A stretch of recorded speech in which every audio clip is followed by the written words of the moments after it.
Hey my friends, Chad Hymas here. This week's topic, wanting to share with you how to be brave and confident in your life.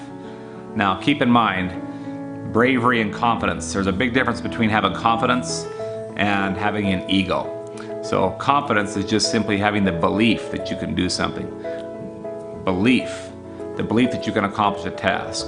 And bravery requires you to be willing to make mistakes. These are the principles I want to talk about today. So let's start off here as we go back. Let me take you back 17 years ago. 17 years ago when the doctors told me I would have to dream new dreams and think new thoughts. They told me that my life would be different, that I would have to eat different foods, that I would have to learn to court my spouse differently, that all these changes were going to transpire. I would have to raise my kids a different way.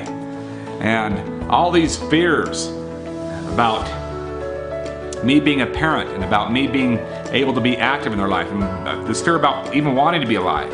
Remember, fear and confidence cannot exist in the human mind at the same time. So you're either afraid or you're confident. There's very little gray area there. Fear and confidence cannot exist in the body and the mind at the same time. So all these fears began to surge through my body when I heard all this news that I was going to be paralyzed for the rest of my life, and that the doctors couldn't fix it. The fear of not being married, the fear that she was going to leave me, the fear of financials, how to take care of the family, the fear of being a basketball coach, the fear of, how am I going to coach those kids, the fear, are they going to accept me, the fear of living, do I want to stay alive, and where am I going to find the confidence to boost that back up, and am I going to be able to do that? And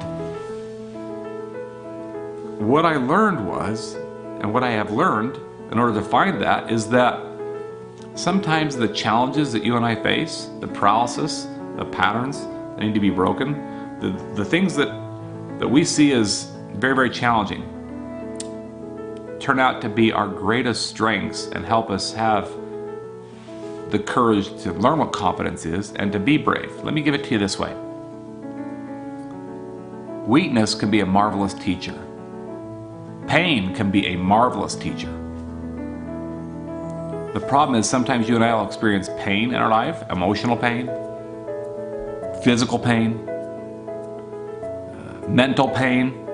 When I broke my neck, that was a physical pain. Then the emotional pain after, of wondering what was going to happen in my life, lack of confidence, lack of self-esteem, lack of reassurance, lack of bravery.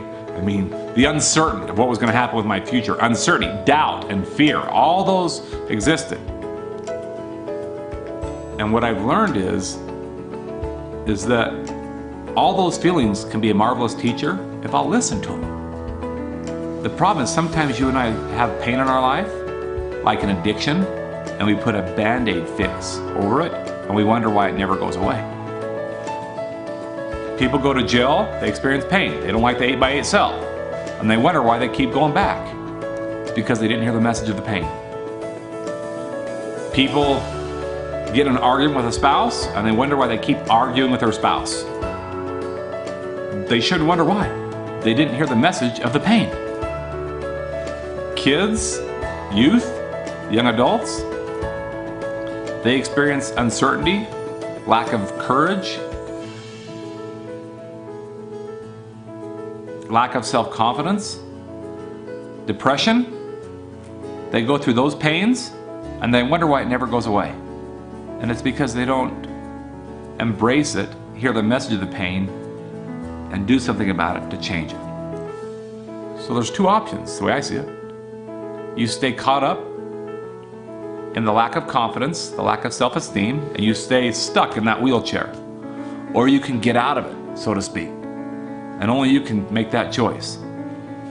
And I have found that when I try, just some effort, when I try to be brave about what's unknown about my future and try and have some confidence, when I try some new things about getting dressed, when I try a new way of courting my spouse, when I try to play basketball with my kids without the use of my fingers, when I give an effort to push a wheelchair that I've never pushed before in my life, when I try and get on an airplane, when I try and shower differently, when I try and eat different foods so I can learn to control my stomach and how my operating system works, my intestines, when I try new things, we tend to embrace change and pain rather than run away from it, because we understand that pain and change and challenges helps us to not only become more brave and to have more confidence, but it helps us to be a happier and a more productive person. And in that process, the greatest thing of all happens. Here it is. You and I reach the potential that God wanted us to reach in the beginning. You know what's sad? Some people never find out what that potential is.